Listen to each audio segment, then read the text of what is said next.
Justement, parlons de ces hypercars, parlons du championnat Ah, du monde d'endurance de la FIA. Je sais, tu te languis, on a encore une petite dizaine de minutes devant nous pour l'évoquer, parce qu'on va faire une preview, évidemment, des 24 heures de Spa, d'autant plus qu'il y a quelques jours, 6 heures, la 6 heures, liste, 6 heures.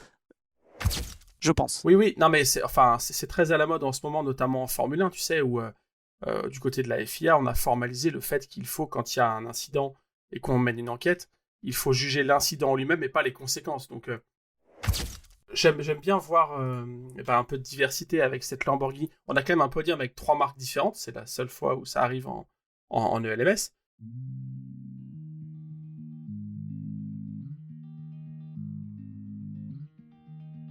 Bienvenue au club, bienvenue dans l'Endurance Club, le podcast que j'ai le plaisir d'animer en compagnie de mon acolyte, rédacteur en chef d'Endurance Mag et passionné de LMS. Oui, parce que c'est de l'ELMS dont on va parler. Salut Geoffroy. Salut Anthony, bonjour à toutes et bonjour à tous. Le 14e numéro de cette belle saison de podcast, hein, la deuxième manche d'ailleurs de l'European Le Mans Series. On en parle, c'était sur le circuit du Paul Ricard, c'était ce week-end et bien on s'est vraiment régalé. Il s'est passé quand même pas mal de choses, on va en parler justement comme à notre habitude. Vous le savez, mais on le répète, on va vous donner des chiffres, des petites infos insolites, historiques, et on va essayer de vous faire mieux connaître le monde de l'endurance qui nous fait tant vibrer. Alors on commence évidemment avec cette course de 4 heures qui a été finalement assez indécise. C'était une course de 4 heures, mais on va dire qu'à 1h30 de l'arrivée, il y a eu une phase de safety car et on a relancé pour un sprint d'1h30. C'était ça aussi le LMS ce week-end. On a tout eu, on a eu de la bagarre, on a eu des problèmes mécaniques et on a eu le soleil surtout. Ouais, alors il y a tout eu.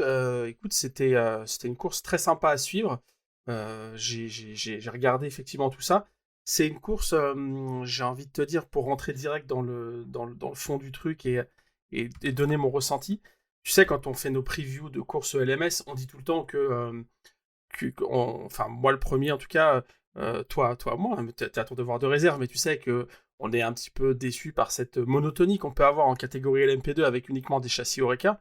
N'empêche que là, tu sais, on dit que ça fait jaillir le talent du pilote, mais qu'on aimerait bien un peu plus de variété mécanique. Bon, et ben là, la course du Castellet nous a montré un truc, c'est que effectivement le talent des pilotes a parlé, mais il reste quand même toujours cette incertitude mécanique. Il peut y avoir des problèmes, et puis aussi la victoire, elle revient à une équipe qui a su faire la différence sur le plan des réglages Oui, et de la préparation de la voiture. Donc ça montre que finalement, certes, on a une catégorie, pardon, qui est monotype. C'est pas voulu. C'est comme ça que ça s'est fait depuis le lancement en 2017. Bref, vous connaissez, on est dans l'Endurance Club, on va pas revenir là-dessus.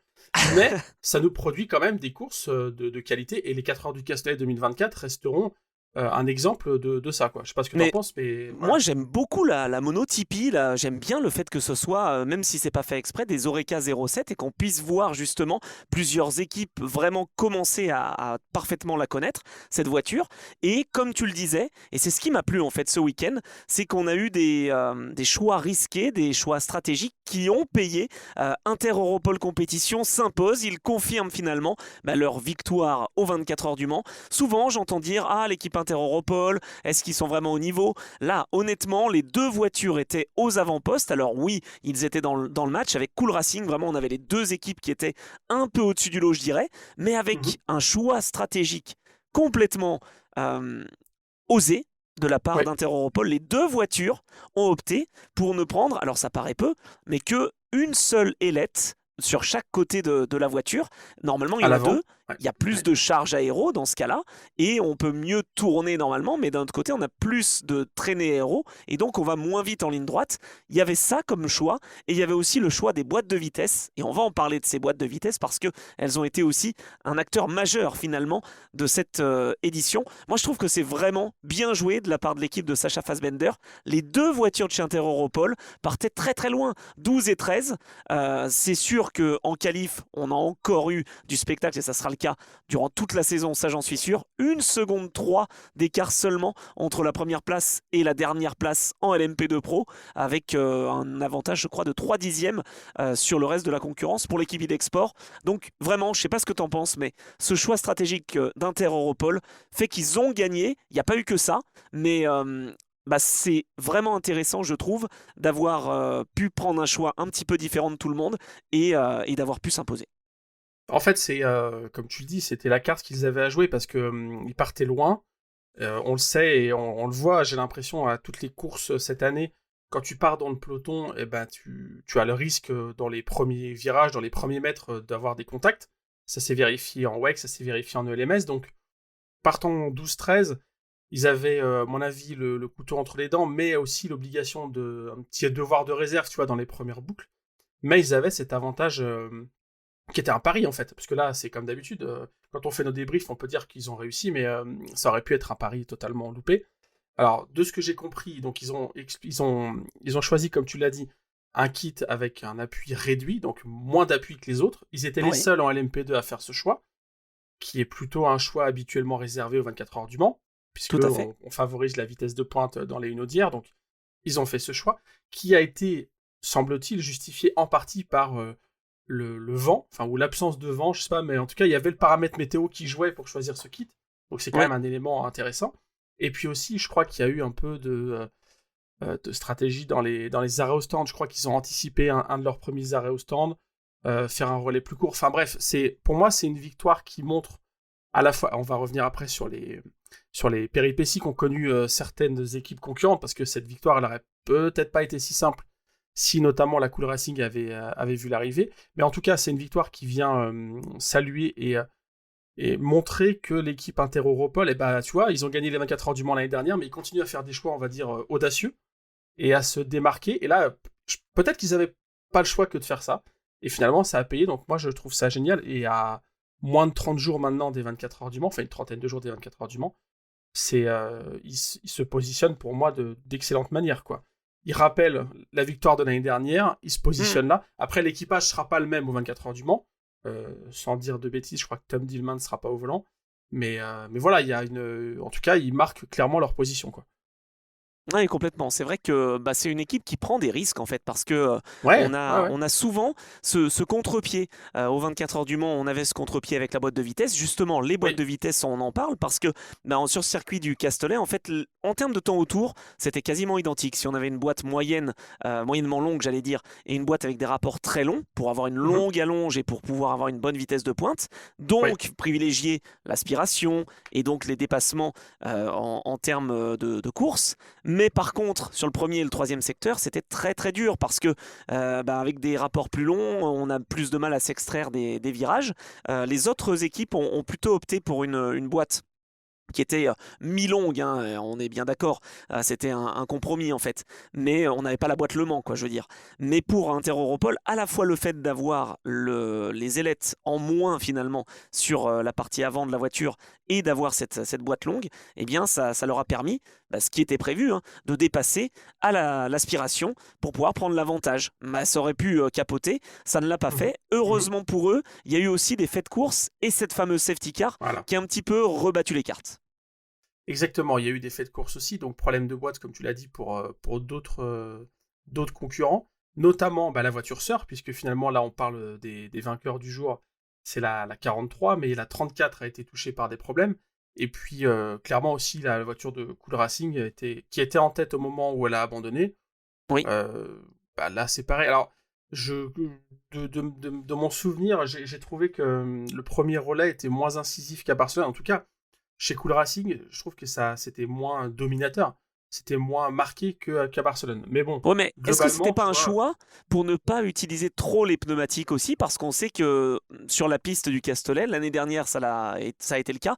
Cette année, un petit peu moins. Il y a vraiment un problème de délaminage en fait. C'est pas du graining, c'est pas de la dégradation pneumatique pure et dure. C'est vraiment le pneumatique qui se délamine. Il y a une ligne qui arrive, on arrive à la toile finalement du pneu mhm. parce qu'on a des vibreurs qui sont assez agressifs. Peut-être que c'était aussi ce qu'on voulait éviter, non? Ouais, alors il y a peut-être eu ça, il y a aussi eu, puisque là on en pêle-mêle, tu vois, on mélange un petit peu tous les concurrents du LMP2, mais je sais aussi que il y a Idexport, faut pas les oublier, la voiture est partie en pole position, c'est Ouais. Paul Lafin qui a fait le premier relais. Il a perdu Il le était lead bon, hein. assez rapidement au bout de 4-5 tours. Mais bon, il tenait quand même largement le niveau par rapport aux concurrents en face. Donc là aussi, en fait, c'était un peu. Il y avait un mix entre stratégie de conservation, comme tu dis, de la voiture, nécessité d'attaquer. Et globalement, on a quand même une course relativement calme. en tout cas en termes de phase de safety car, full course yellow, virtual safety car, enfin tout ce que tu veux, ça a été assez limité finalement. Donc, ce qui a fait la différence, on l'a dit dès le début, c'est ces problèmes mécaniques qu'ont rencontré certaines équipes. Et voilà, en tout cas, moi je suis assez content de voir ça. Et ça se traduit aussi, puisque on donne des chiffres, comme on le dit à chaque fois dans l'Endurance Club. Si on se plonge dans les datas, avec le B-Pilar notamment, vous savez, qui permet de connaître les performances des pilotes et notamment leur consistance sur la durée d'un relais, et ben alors, je te laisserai citer les premiers noms. Mais en tout cas, chez Inter-Europol, on voit que c'est Clément Novalak qui était le plus rapide, chez Inter-Europol, je parle, sur la 34. Et puis on a rapidement aussi Tom Dillman qui apparaît. Et globalement, les pilotes Inter-Europol sont quand même dans le haut du panier. Oliver Gray aussi fait partie du top 10, top 15. Lomco et Luca Giotto aussi. Voilà, enfin ils étaient très à l'aise avec cette voiture, donc c'était aussi, pour moi c'est vraiment l'épreuve classique, tu sais, c'est vraiment je sais pas comment dire, mais la preuve du concept, quoi, d'une course d'endurance qui est à la fois sprint et endurance. Parce que voilà, on voit que la voiture qui gagne, elle a pas eu de problème mécanique. Il y a eu des choix un peu audacieux, et puis il y a eu un trio de pilotes qui apparemment était très à l'aise avec la voiture, alors qu'on venait parfaitement dans ces conditions-là, quoi. Oui, il y a ça aussi parce que le choix stratégique d'Inter-Europol, il se base aussi sur le fait que les trois voitures sont capables d'emmener, les trois pilotes, pardon, sont capables d'amener une voiture qui a un petit peu moins de grippe et qui est peut-être un petit peu plus compliquée à gérer. Donc bravo franchement à ce trio. Donc Sébastien Alvarez, Vladislav Lomko et Tom Dillman s'imposent donc en ELMS. C'est une belle victoire pour Inter-Europol. C'est la première en ELMS pour eux. Ils auraient pu faire le doublé avec la voiture numéro 34 qui était en tête avec Clément Novalak à son volant. Et malheureusement, problème de boîte de vitesse quelques minutes seulement après la même problématique et le même incident pour la voiture numéro 37 de chez Cool Racing. C'est assez rare. Moi, honnêtement, j'ai pas souvenir que les boîtes de vitesse étaient si fragiles. Je pense vraiment qu'on a choisi des réglages un petit peu audacieux pour essayer d'être le plus rapide possible. On leur demande beaucoup à ces voitures maintenant, parce qu'en plus elles sont plus puissantes, on le sait, cette année on a ajouté un petit peu de puissance, et je dirais que voilà, ça génère des surprises. Attends, 2 fois les leaders se sont retrouvés à l'arrêt, la 37, la 34, et ben on retrouve leurs équipiers, la 43 et la 47 sur les premières marches de ce podium, et puis l'équipe AO TF aussi. Vraiment, coup de chapeau à la fois à Paul Louchatin qui a été en mesure de faire un excellent retour sur la fin de cette course. L'équipe AO TF, c'était très solide, avec un premier relais pour Johnny Edgar qui s'est battu face à Paul Lafargue. Il n'y a pas eu de contact, il n'y a pas eu de mésaventure, et on l'attendait cette équipe, donc elle est là. Elle profite quand même d'une pénalité qui a été donnée à Job van Uitert pour avoir un petit peu zigzagué dans la ligne droite, pour avoir essayé d'empêcher Tom Dillman de passer. Bon, c'était pas illogique comme pénalité. C'est dommage chez Idexport où on était quasi à domicile, parce que les locaux et l'usine, l'entreprise en tout cas, est juste à côté du circuit. Ouais, effectivement, cette pénalité, elle est... je vais pas juger les décisions de la direction de course. Oui, elle est... Effectivement, la manœuvre est assez bizarre. En fait, c'était au restart, donc ils étaient en pleine ligne droite du Mistral, et effectivement, Van Uitert a zigzagué, pour éviter que derrière on puisse prendre l'aspiration. C'était Dillman, je crois. Et effectivement, oui, c'est pas forcément très malin, c'est un peu dangereux comme manœuvre à cet endroit-là, à ce moment-là. Mais bon, voilà. Oui, mais il se battait à ce moment-là pour la 3e marche du podium. Ouais, et voilà, c'est ça. Et finalement, il récupère la victoire. Donc voilà pour le classement. Et puis, alors, petite stat quand même que j'aime bien voir aussi, il y a 14 voitures dans le tour, c'est quand même pas mal. Sachant le nombre d'engagés en P2, on a 14... les 14 premiers sont dans le tour du leader, donc c'est quand même assez impressionnant. Oui, on va dire que c'est assez logique finalement, c'était pas tout à fait cette physionomie-là. Avec le safety car, on va le rappeler, qui est arrivé à 1h30 à peu près de la fin de cette course. Qu'est-ce que t'en penses de ces règles que j'ai découvert? Je l'annonce, je l'ai déjà annoncé l'autre fois, mais je l'ai appris en direct en fait, grâce au chat d'ailleurs. Je remercie les gens qui sont dans le chat pour cet échange justement. Cette année, on a des nouveautés. Et à chaque course, j'apprends. Donc je pense qu'à Imola, je vais encore apprendre quelque chose que je ne connais pas sur le règlement. Parce que quand on sait qu'on a le Virtual Safety Car, on a la nouveauté de se dire que le Safety Car entre juste après. Et on va expliquer pourquoi Eduardo Freitas a pris la décision de prendre un Virtual Safety Car et non pas un Full Course Yellow, qui lui aurait pu éviter cette phase de safety car, de pass Ah bah around. vas-y, explique, parce que je t'avoue que ça m'échappe parfois. Ah, ça t'échappe? Bon, et ben en fait, au moment où on a eu le problème, c'était une voiture d'Inter-Europol en LMP3 qui s'est arrêtée en bord de piste. On peut Oui, se dire, et d'ailleurs plusieurs personnes me l'ont dit, mais enfin cette voiture, elle n'était pas en danger. C'était à l'intérieur du virage du pont. Si on mettait des doubles drapeaux jaunes, c'était bon. Oui, oui. mais si Eduardo Freitas mettait un full course yellow, la voie des stands était fermée. Et c'est à ce moment-là où les voitures allaient commencer à rentrer, selon les stratégies qui étaient mises en place. Donc de toute façon, ça allait piéger des gens. Et là, dans ce cas-là, s'ils mettaient un full course yellow, ça allait piéger que quelques-uns et ça allait transformer toute la course. Alors que du coup, le choix qui a été fait par Eduardo Freitas, c'est de mettre un virtual safety car, qui est quasiment la même chose. Les pilotes pouvaient rentrer au stand, chacun a fait sa stratégie, ils se sont quasiment tous arrêtés. On n'y reviendra pas tous, malheureusement, pour certaines pilotes, mais c'était le choix de l'équité, entre guillemets.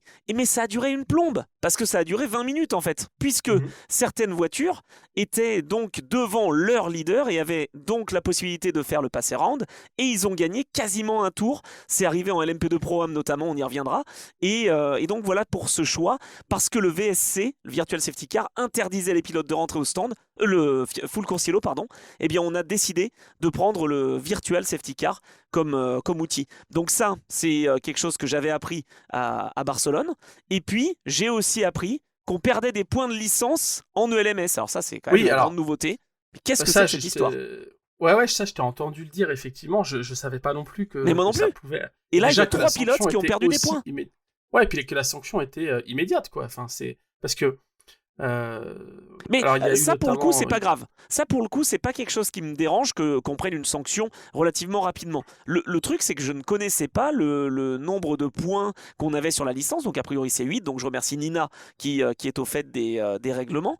Mais par contre, ce que je me dis, au bout de 8 points, on fait quoi? Ça veut dire que le pilote qui paye, donc je sais pas, moi je prends un gentleman driver, j'en cite pas, mais voilà, un gentleman driver perd ses points. Il peut plus rouler. Bah, la voiture roule pas puisque lui il paye.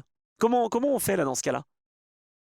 Je ne sais pas. Ouais. Non, j'allais faire une comparaison avec une équipe en hypercar, mais non, je la garde pour moi. Ah Mais bon, d'accord. ouais, non, mais ouais, je sais pas. Alors écoute, sur le sujet des points, je sais pas effectivement si, comme tu dis, on aime évoquer Faudrait les que je me gentlemen renseigne. dans cette émission. Mais voilà, effectivement, si le gentleman qui paye le truc et qui est quand même là pour se faire plaisir et enfin voilà, si c'est pas une planche à billets non plus quoi. Hein. Non mais, S'il peut pas rouler parce qu'il a fait des erreurs et que sa licence je se retrouve à comprends. 0 points, comment on fait, je Mais sais pas est-ce que effectivement. c'est lié avec la licence FIA ou pas? Enfin, faudra vraiment que je me renseigne. Mais en tout cas, c'était justifié parce que Job Van Hmm. Uitert a perdu un point sur sa licence pour cette manœuvre ultra dangereuse en ligne droite. Et pourtant, j'aime beaucoup Job Van Uitert. Hein, c'est pas contre la personne que je m'exprime, mais c'est plutôt contre la manœuvre, j'allais dire, qui a été faite. Hmm. Et Jonas Reed.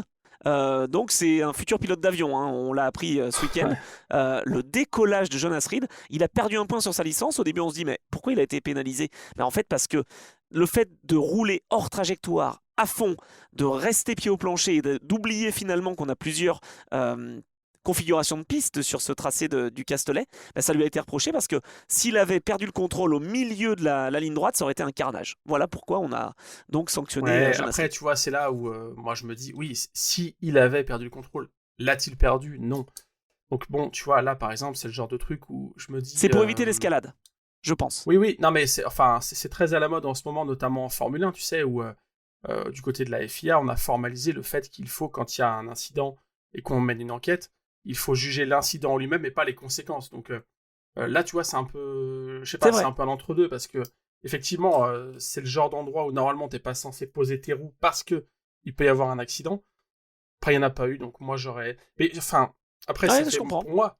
Je suis désolé, hein, je vais faire le vieux con, mais pour moi, tu vois, ça fait un peu partie de la course. J'ai pas mal d'images en tête. Je sais pas, je crois que Fernando Alonso avait fait le genre de truc comme ça. Ouais, ouais. Je crois avoir des images de Nicole Hülkenberg ou Nick Tandy, pareil, avec des 919 au Mans, en roulant totalement dans l'asphalte qui est rouge, là, tu sais, qui est vraiment de l'autre côté des bandes blanches. Ça fait des étincelles, ça saute un peu sur l'herbe. Benoît Lévier hein, l'a fait. Ouais, non, Benoît Tréluy, il a fait un dépassement hors trajectoire. Ça, c'est autre chose. Il l'avait, mais non, mais il m'avait raconté dans le podcast justement Trajectoire où il est passé large, mais il l'a préparé. Donc oui, c'est vrai que voilà, il y a des choses qui ne sont plus possibles maintenant. Voilà. On pourrait faire un débat sur ce dépassement hors trajectoire de Benoît Tréluy. Pour moi, il y a plein de Non, trucs à dire. Non, mais par contre, dans la ligne droite des Inaudières, tu vois, c'est jouable et c'est déjà. Je ressortirai les archives, mais je pense que j'ai déjà vu de la Toyota ou de la Porsche 919 le faire. Et ouais, il n'y a pas eu d'accident. Oui, effectivement, c'est une conduite dangereuse, ça on est d'accord. Après, quand il n'y a pas d'accident, bon, voilà. Mais bon, bref, c'est mais pas en moi tout qui cas, suis le juge j'ai appris là-dessus. ce point. Voilà, c'est ce que je voulais Ouais, non, souligner. mais carrément. Bon, par contre, chez United Autosport, le rythme était là, mais il y a eu ce problème justement de délaminage. Dans les derniers instants, il n'avait plus aucun rythme, Ben Hanley, alors qu'à Barcelone, il était très à l'aise. Il termine 5, il sauve quand même une 5e place, mais il perd cette 4e position après la pénalité, tu sais, de 10 secondes ajoutée à Job van Uitert pour 32 millièmes de seconde seulement. C'est quand même incroyable. 32 ou 28 millièmes, je sais plus, mais en tout cas, très très peu. 28, ouais, exactement. Ouais, 28. C'est incroyable quand même, mais en tout cas, United est toujours là. On a IDEC, on a AO by TF qui a finalement rebondi par rapport à Barcelone. Donc en Mhm. LMP2 Pro, je dirais qu'on a quand même les forces en présence maintenant qui commencent à se dessiner. Et il faut pas oublier Inter-Europol compétition. Alors peut-être que c'était un one-shot ici au Castellet, mais quand il y a des solutions Non. stratégiques différentes à prendre, ils savent les prendre. Non, carrément, je pense qu'il faudra compter sur eux au Mans. En tout cas, voilà, ils ont rappelé qu'ils étaient là et qu'ils pouvaient être capables de se battre devant. Petite transition quand même avec le LMP2 Pro, puisque c'est Richard Mille by TDS qui s'impose. Tu voulais dire quelque chose peut-être avant? Bah, j'allais dire que c'était cousu de fil blanc parce que je l'avais annoncé. Alors, on ne sait jamais tant que la ligne n'est pas passée, évidemment. Mais Richard Mille by TDS, notamment TDS Racing, a Oui. toujours été très bon ici sur cette piste du Castellet. Je ne sais pas ce qu'ils ont trouvé comme réglage, mais à chaque fois, ils ont été au top. Autant avec Mathias Bech, autant avec d'autres pilotes aussi, mais souvent quand même avec Mathias Bech. Et d'ailleurs, c'est lui qui, avec Rodrigo Sales et Grégoire Saucy, s'impose devant Proton Compétition avec la voiture 77 et Roda, Binder et Viscal. Et puis United Autosport, voilà, ils sont venus de nulle part. Et on va dire qu'ils ont profité de la contre-performance et de la course un peu galère de l'équipe AF Corset et de l'équipe Nielsen Racing. François Perraudot qui dans le premier tour, en fait, j'avais pas vu initialement, s'est fait pousser, tout comme d'ailleurs Mhm. Anthony Wells. Et donc le team Virage et l'équipe AF Corset a été obligé de revenir. Donc voilà, c'est ce qui explique que le podium ait été manqué par l'équipe AF Corset. Cela dit, je pense que TDS, Richard Mille by TDS, aurait quand même gagné, même s'il y avait eu AF Corset, parce qu'ils avaient carrément un tour d'avance, ou quasiment un tour d'avance, avant le safety car. C'est eux qui ont été les plus gros perdants. Ils étaient en fond de ligne. Et ils sont restés, puisqu'ils étaient leaders évidemment de leur catégorie, ils sont restés en fond de ligne et ils ont vu tout le monde revenir derrière eux. Donc Mathias Bech, je crois, était au volant à ce moment-là, de quasiment, oui, 55 secondes d'avance. Ils avaient un avantage de 3-4 secondes. Donc voilà, ils ont gagné, ils n'ont pas eu trop d'histoire, donc les gens heureux n'ont pas d'histoire. Bravo à TDS, Richard Mille, en LMP2 Pro. Bon, petite autre info aussi qu'on peut donner justement sur les moyennes et sur le rythme d'un pilote.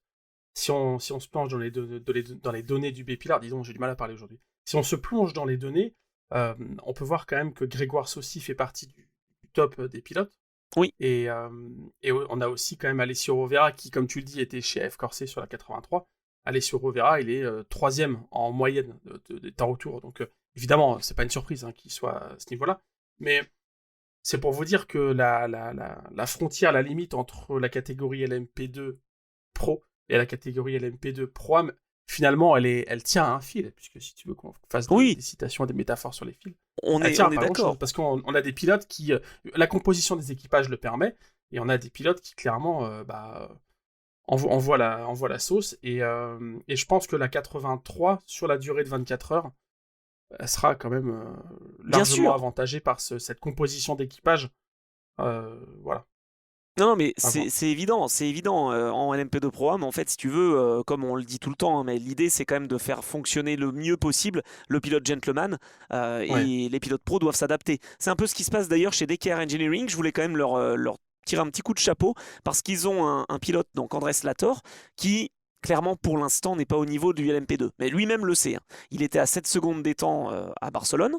Là, il est revenu à 3 secondes 8, ce qui paraît énorme, mais il a vraiment bien progressé. Et du coup, comme j'ai souligné le fait que l'équipe Inter-Europol aime bien prendre le contre-pied, eh bien chez DKR, avec Candy Enkles et avec Aurélie Kierman, eh bien ils ont décidé de faire rouler d'abord Boluk Bassi, ensuite Lorenz Heur, puis Andrés Lator. Cette stratégie d'inverser complètement, d'habitude c'est le pilote bronze qui roule en premier, aurait pu payer le fait de prendre le contre-pied, mais il y a eu ce safety car et là forcément, ils étaient piégés. Ouais, j'ai vu qu'ils ont essayé ça, effectivement. C'est. Enfin, là, encore une fois, tu vois, effectivement, c'est comme tu le dis. Ils avaient pas forcément d'autres solutions que de tenter des trucs, quoi. Donc voilà, ils ont tenté. Ouais, effectivement, ça finit loin, hein. DKR Engineering, ça finit 20e sur cette course-là, à 3 tours.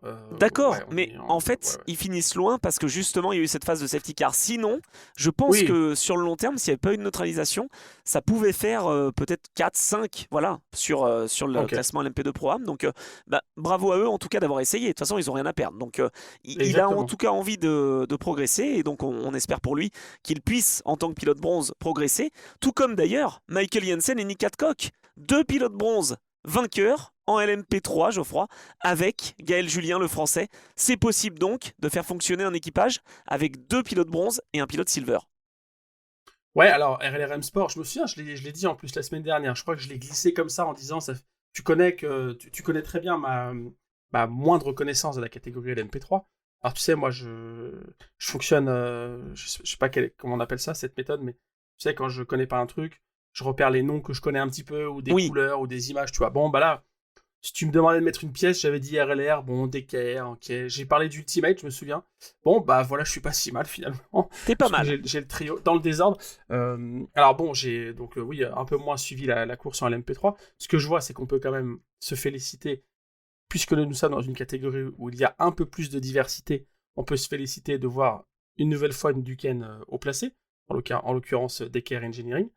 Et voilà, après la course, j'ai longtemps cru au. Je pensais que c'était possible de faire vraiment la totale pour Inter-Europol, mais finalement, ça n'est pas arrivé. Voilà, Non, non. faire victoire P2, P3, ça aurait été pas mal, Et surtout mais non. que Inter-Europol, maintenant, j'ai l'impression qu'ils se sont vraiment concentrés sur le P2 et un petit peu moins sur Ouais, le c'est LMP3 vrai, parce qu'ils gagnaient c'est tout vrai. en LMP3. Et c'est pas un hasard. Chez Cool Racing, j'ai l'impression que c'est un peu pareil aussi. Je dis pas que l'équipe Cool Racing a mal géré la course LMP3, bien au contraire, mais c'était compliqué avec les safety cars et la stratégie. Ils ont dû s'arrêter à 10 minutes de la fin pour faire revenir Cédric Oltramar dans la voiture. Donc voilà, c'était pas forcément idéal. Pour le temps de pilotage, c'est ça, hein. Oui, tout à fait, tout à fait. Il lui Ouais. manquait un petit peu de temps de pilotage et puis la conso aussi. Ils avaient tenté des Hmm. choses. En tout cas, bravo à Gaël Julien qui s'est montré. Bravo aussi parce que sur le même équipage bronze et silver, eh ben on a aussi Antoine Doquin. Et Antoine Doquin, eh ben au B Pilar, il est deuxième du classement et meilleur pilote ligier. Donc il a pas eu un rythme ridicule, mais ça se voit pas en termes de classement. Il termine en 6e position, Racing Spirit of Léman. Il n'y a pas eu d'erreur. Mais Mhm. on va dire que bah oui, la stratégie était un petit peu moins bien ficelée que chez RLR, qui pourtant est parti en travers à une ou deux reprises, cette voiture numéro 15. Mais voilà, comme quoi il fallait rester jusqu'au bout et avoir une bonne stratégie. Et puis bravo à l'équipe d'Eker Engineering aussi, avec la Duquesne, parce que Matchoul, Garcia et Brichasek ont vraiment été en difficulté à Barcelone, on l'avait expliqué. Là, cette fois-ci, c'est la Ouais. deuxième position, et avec cette Duquesne très rapide en ligne droite, c'était vraiment efficace. Et puis bravo à l'équipe Ultimate avec Eric Trouillet qui est venu épauler Jean-Baptiste et Mathieu Lahaye. Et là, franchement, on voit que la performance d'un bronze est vraiment capitale dans le résultat en LMP3. Petit mot quand même, tu l'as dit effectivement sur Brichasek, enfin chez DKR Engineering, c'est son tour le plus rapide en course, est quand même le seul en moins d'une 52. C'est Ouais, alors une 51 853 pour être précis. Là où derrière, le plus proche, on a une 52 046, tu vois, de chez Matthew Bell.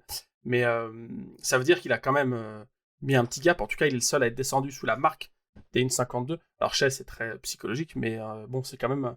non, mais c'est vrai. Ça montre le niveau. Et c'est vrai, Antoine Doquin, effectivement, on en a parlé il n'y a pas très longtemps, parce que tu l'as reçu dans ton podcast Ouais, Trajectoire. Et ça fait plaisir de le voir. Ça fait partie des jeunes prometteurs déjà talentueux, hein, c'est pas un secret, on n'est pas en train de le découvrir. Il est déjà identifiés comme très prometteurs. Mais voilà, faut les faire les performances. Et là, ça fonctionne plutôt bien en termes de rythme. Il se hisse à la 2e place. Premier pilote, comme tu dis, Ligier, c'est très important pour lui, je pense, Oui.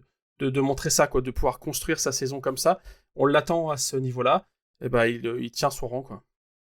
Et là, du coup, au classement général, on reviendra sur le classement LMP2 aussi assez rapidement, mais c'est RLRM Sport qui prend la tête devant le Team Virage qui a été complètement malchanceux, je dirais. Ils se sont fait percuter 2 fois. En fait, moi, j'ai pas compris, j'ai demandé à Julien Gerby à la fin de la course. Je dis, mais vous avez pas réparé votre sabot arrière? Il dit, bah si, mais une fois qu'on l'a réparé, on sort des stands, on se fait percuter par une GT. Alors Voilà. qu'il s'était fait percuter par une LMP2 juste avant. Donc manque de chance pour le trio Gerby, Henrion et d'ailleurs c'est qui le troisième? C'est Attends, je te dépanne pas, là. Bernardo Pinheiro. Mais pourquoi Bernardo Pinheiro a marqué 0 points au Castellet? Je suis très surpris. Je comprends pas, il a pas dû respecter son temps de roulage ou c'est une erreur Ah, sur le classement, c'est pour ça que je le retrouvais pas. Henrion et Gerby ont 31 points alors que Bernardo Pinheiro n'a que les 25 points de la victoire de Barcelone. Bon, ça sera encore une enquête à faire. Et une puis nouvelle enquête en pour l'inspecteur LMGTE, Anthony Drevet. non mais alors là attention, l'inspecteur est là avec sa Oh petite là, loupe. attention, oh là, attends, mais là, par contre, c'est faute lourde. Tu viens de dire en LMGTE. Ah oui, pardon. LMGT3. Bon, alors ça, c'est le premier avertissement de la saison, hein. Attention, Ah, attention, ça va non, tomber. non, parce qu'on fait du fact-checking sur tout ce qu'on raconte, machin. Là, attention. Je m'en suis même pas rendu compte. Tu sais, c'est tellement habituel.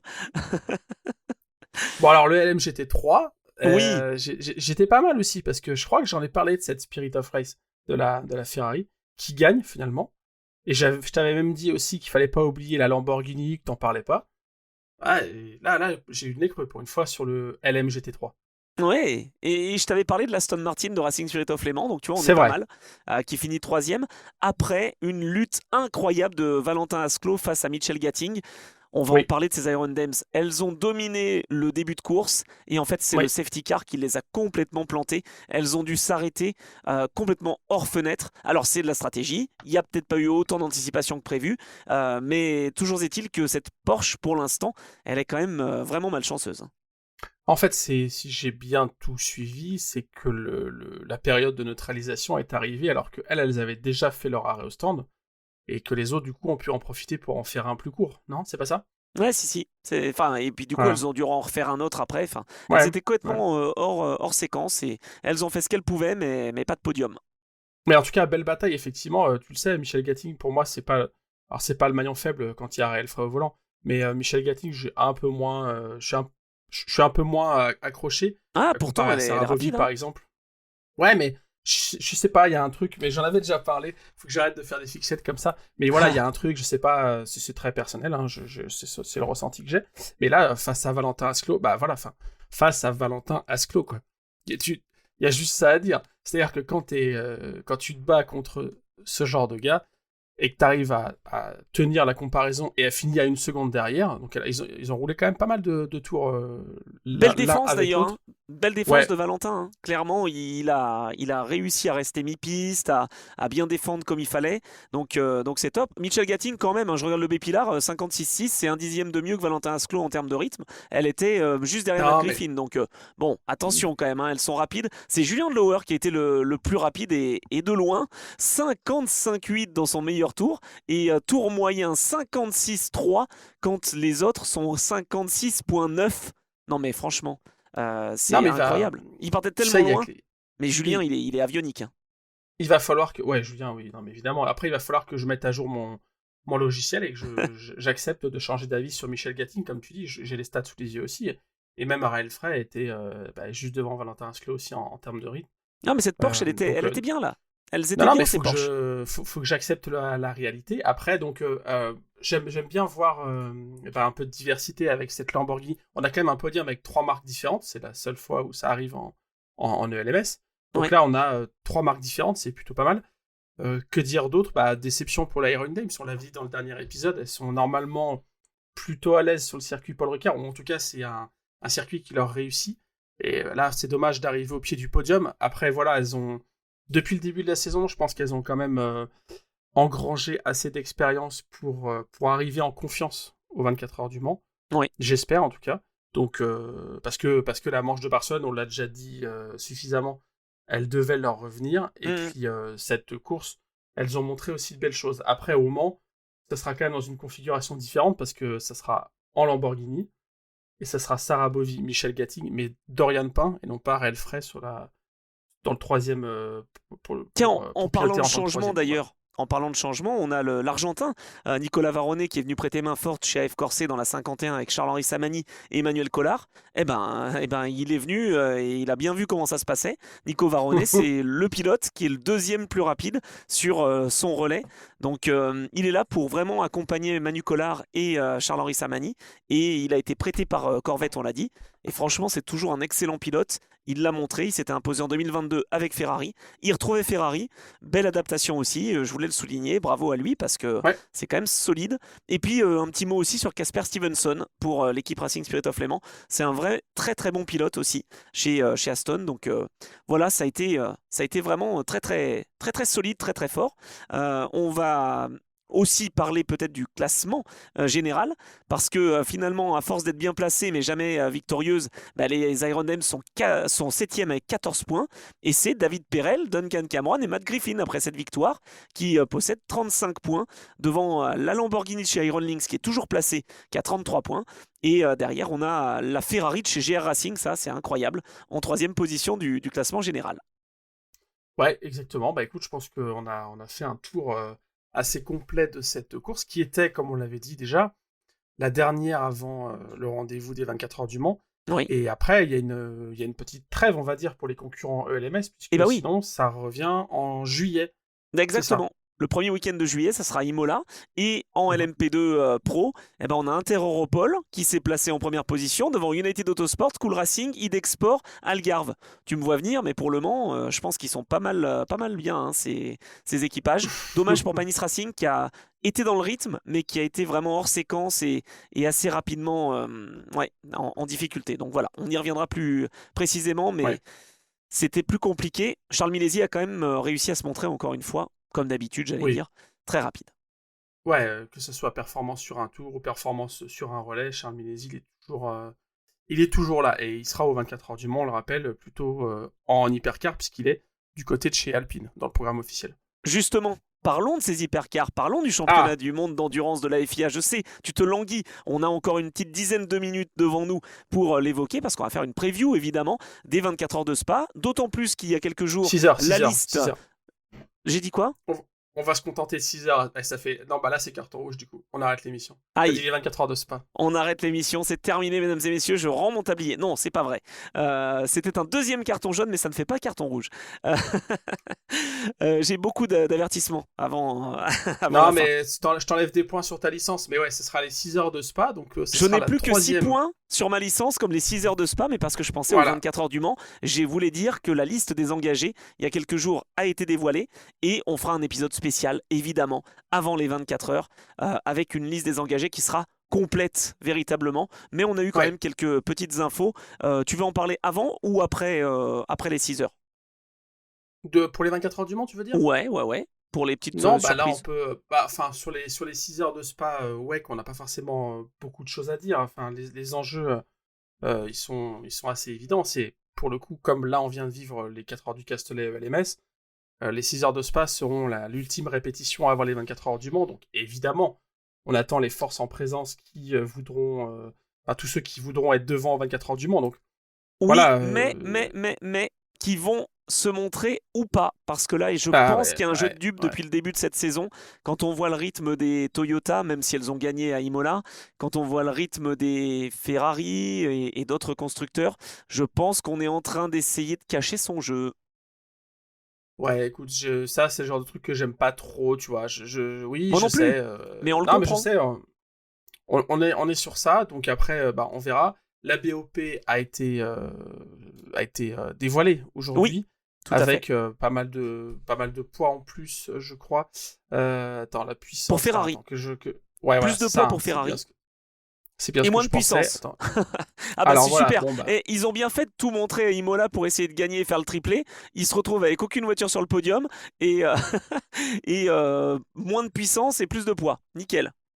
Bon, alors de toute façon, tout le monde prend du poids, en fait, hein, si j'ai bien suivi la BOP. Après, il y a... Sauf Cadillac. Ça devient, ce qui devient un peu plus compliqué, ouais, sauf Cadillac, ce qui devient un peu compliqué après, enfin plus technique en tout cas dans la BOP, c'est la quantité d'énergie qui est allouée par relais. Et là, c'est la Peugeot parce que la Peugeot prend du poids, elle a de la puissance en moins, mais elle a une quantité d'énergie allouée par relais qui est en hausse, comme l'Alpine d'ailleurs. Donc, Ah, écoute, c'est on verra bizarre. comment Ah ça oui, va cette se... Peugeot, c'est vrai, cette Peugeot, on le disait, c'était une voiture considérée comme nouvelle à Imola. Et ouais, elle prend Oui. du poids, elle perd de la puissance. Ah bah oui, on a estimé qu'elle était efficace. Bon, alors, en tout cas, voilà, la BOP, on verra ce qu'elle dit, ce qu'elle apporte comme verdict. Après, sur l'épreuve en elle-même, écoute, il y a quelques petits ajustements, on va dire, de dernière minute, avec des équipages notamment qui sont pas complets. Je pense à Peugeot, où on a Jean-Éric Vergne et Stoffel Van Dorn qui sont retenus en Formula I. Il y a aussi Norman Nato qui sera pas là du côté de chez Jota. Ouais. Et puis il y a Eduardo Mortara qui sera pas là non plus, qui est remplacé par Andrea Caldarelli chez Lamborghini. Il y a pas Donc mal voilà, il y a quelques petites d'absents. Hein. modifs. Et il y a Dorian Pain aussi, puisque Dorian Pain, donc, elle rentre de Miami. Et là, elle repart à Hockenheim pour la Freca. Et donc, du coup, elle est remplacée par Raël Frey. Donc, Raël Frey, elle fait une petite pige comme ça en WEC. Donc, voilà, quelques petites modifications. Toi, Alors, Jules vas-y, Gounon. qu'est-ce que... Jules Gounon qui continue Jules aussi en Gounon. remplacement de Ferdinand Habsbourg. Alors, Jules Gounon, toujours effectivement chez Alpine. Ferdinand Habsbourg, qui est quand même confirmé sur la liste des engagés pour les 24 heures du Mans. Parce que là, la liste qui est sortie, c'est la liste, on va dire, définitive, au sens où, vous savez, il y a une petite logistique quand même pour cette course d'endurance. Oui. Donc, ça veut dire qu'il faut imprimer des programmes, qu'il faut prévoir des choses officielles, etc., etc. Et donc, les concurrents ont l'obligation de figer une liste d'engagés à une certaine date avant l'épreuve. Et donc, c'est Ferdinand Habsbourg qui apparaît sur l'Alpine. Moi, je suis Je pas sais pas, sûr est-ce qu'il que sera cette là ou liste, pas. elle reste définitive, pas pour Ferdinand Habsbourg, mais pour un Allemand, Christian Ried, sur la Ford de chez Proton. T'y crois, toi? Moi, je pense qu'ils vont quand même ils vont la mettre sur la touche et ils vont quand même faire venir la première voiture en suppléant. On aura l'occasion d'y revenir, justement. On fera un épisode complet sur la liste des engagés des 24 heures du Mans. Cette fois-ci, je me trompe pas.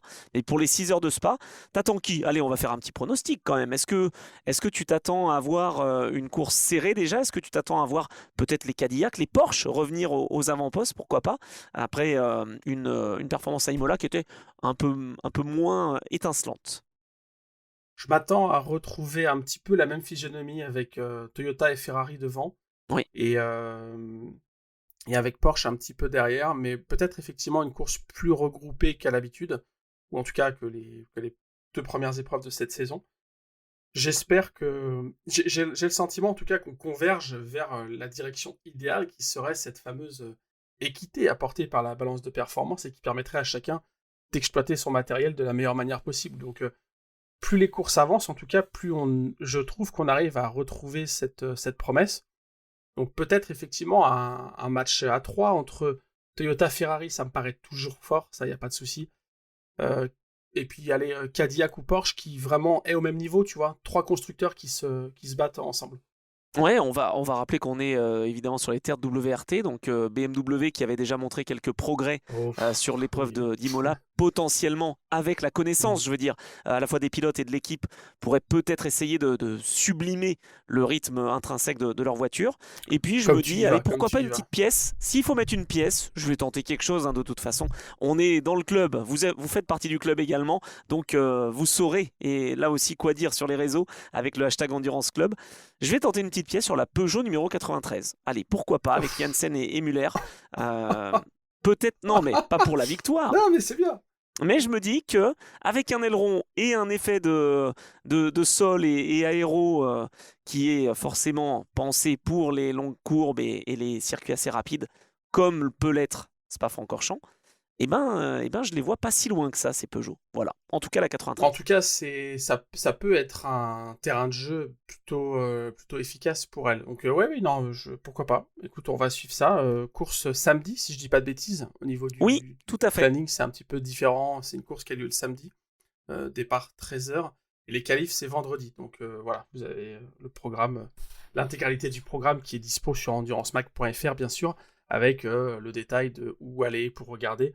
Je vous la fais courte, mais si vous voulez suivre la course, il y a les diffuseurs type l'équipe ou Eurosport qui diffusent tout ou une partie, et puis il y a l'application de VFI AWEC, l'application officielle, qui est un accès payant, mais qui propose l'intégralité de la course et même des sessions d'essai avant, de qualification, etc. Voilà. Oh, d'ailleurs, je rebondis, tiens, on va passer à C'est quoi ton actu, tiens.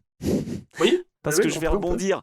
Alors, c'est une actu pour les 24 heures du Mans, mais je ferai quelques apparitions sur cette application WEC, justement aux commentaires, avec Jacques Lenis et avec Olivier Jacquemin, et d'autres consultants, évidemment, et pilotes qui vont se succéder, dont Tristan Gomandi, parce qu'il nous a fait l'amitié d'accepter de venir sur cette application WEC. Donc voilà, je faisais la petite promo. C'est quoi ton actu, Geoffroy, en ce moment ? Bah écoute, mon actu, on continue sur ce fil du mois de mai qui pour moi est tranquille en apparence, mais finalement j'ai quand même des petites missions.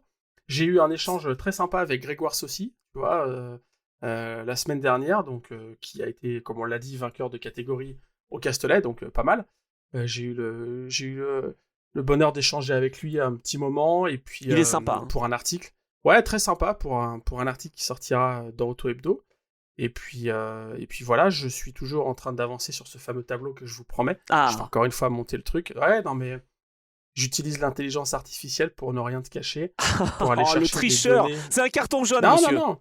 Non, c'est pour aller chercher des données pour chaque pilote et pour avoir le truc vraiment le plus complet. Bon, donc voilà, je construis tout ça. Moi, tu sais, puis, je le fais à l'ancienne. Je le fais comme Dino Lunardi. Je suis avec un petit calepin et un cahier. Ah bah écoute, ça marche toujours en salle de presse, il y en a toujours des comme ça, mais en tout cas voilà, ça avance et ça sortira avant Le Mans, je vous le promets. Donc toi du coup, c'est quoi ton actu ? Tu nous as dit effectivement pour cette application, cette apparition aux commentaires de l'application WEC pendant les 24 heures du Mans, donc parce que je l'ai appris il y a pas longtemps, c'est pour ça que j'en parle, mais c'est quand même dans quelques semaines. Là, plus précisément, en fait, ce week-end, je serai aux commentaires de la course d'IndyCar le samedi soir sur Canal+, pour la course d'Indianapolis sur le circuit routier. Le dimanche, je vais commenter, je suis trop content, le Grand Prix de France Moto 3, Moto 2. Ça sera donc sur C8, dimanche matin, si vous voulez vous connecter, si vous aimez bien le spectacle proposé par les courses moto, franchement c'est top. Et puis évidemment, il y a le podcast toujours, et là c'est un pilote moto cette semaine, et j'en suis tellement ravi. Alors j'espère qu'au moment où on se parle, le podcast sera sorti. Sinon, il sortira évidemment dans les heures qui vont suivre. C'est avec Olivier Jacques que j'ai pu m'entretenir. Exceptionnel. Champion du monde 2000 en 250 avec l'équipe Tech 3 qui engage Pedro Acosta, donc ça c'est en moto, mais Olivier Jacques c'est un sacré pilote, et il a voulu à un moment donné faire de la voiture aussi, comme Sylvain Guintoli d'ailleurs s'y est mis, comme Louis Rossi, comme Valentino Rossi. Voilà, c'est vraiment cette envie-là de faire la convergence entre la moto et l'auto. Ça tombe bien, le podcast Trajectoire est fait pour ça, et je suis content d'avoir des profils qui incarnent un petit peu ça. Eh bah écoute, super, top. J'irai écouter ça avec plaisir. J'aime bien aussi moi cette transition, enfin ces profils qui sont moto, bagnole, qui s'intéressent à tout ce qui est mécanique. C'est marrant, ça donne souvent lieu à de belles histoires. J'en profite, puisque l'épisode touche à sa fin, comme tu l'as déjà fait un petit peu, mais j'en remets une petite couche. N'hésitez pas toujours à nous propulser dans l'algorithme des applications d'écoute de podcast, Spotify, Deezer, Apple Podcast, tout ce que vous voulez. Si vous trouvez que cet épisode était pas mal, si vous voulez nous montrer votre soutien, n'hésitez pas à mettre des petites étoiles, un petit commentaire, à nous envoyer un petit mot. On prend, ça fait toujours plaisir. Ça nous fait monter dans les classements. Alors, c'est un peu pour notre ego, mais c'est aussi pour que vous nous montriez votre soutien, pardon. Et voilà, ça fait aussi connaître le club, et ça donne encore plus de portée à ces débriefs, ou à ces previews, et à ces grandes histoires de l'endurance. Donc voilà, n'hésitez pas, si vous avez 5 secondes, 10 secondes à nous consacrer pour ça, à laisser votre avis ou votre note. Ouais, surtout que je vous remercie, et on vous remercie, parce qu'on reçoit des messages de votre part, et c'est génial, en privé justement, ou quand on se croise, vous nous témoignez votre soutien, donc on en est super content. Et en fait, pour que l'algorithme fonctionne, faut le faire aussi sur les plateformes. Je sais, c'est pas toujours facile, ça demande un peu de temps, mais en tout cas on est ravis déjà d'avoir votre retour et du fait que l'Endurance Club vous plaise. Donc nous aussi ça nous plaît, Geoffroy, on va continuer. Cet Endurance Club justement, c'est toutes les semaines sur vos plateformes préférées d'écoute pour ce podcast, évidemment avec Geoffroy. Merci beaucoup encore pour cette complicité, Geoffroy. Et puis on se retrouve évidemment la semaine prochaine pour faire le débrief de la course des 6 heures de Spa-Francorchamps.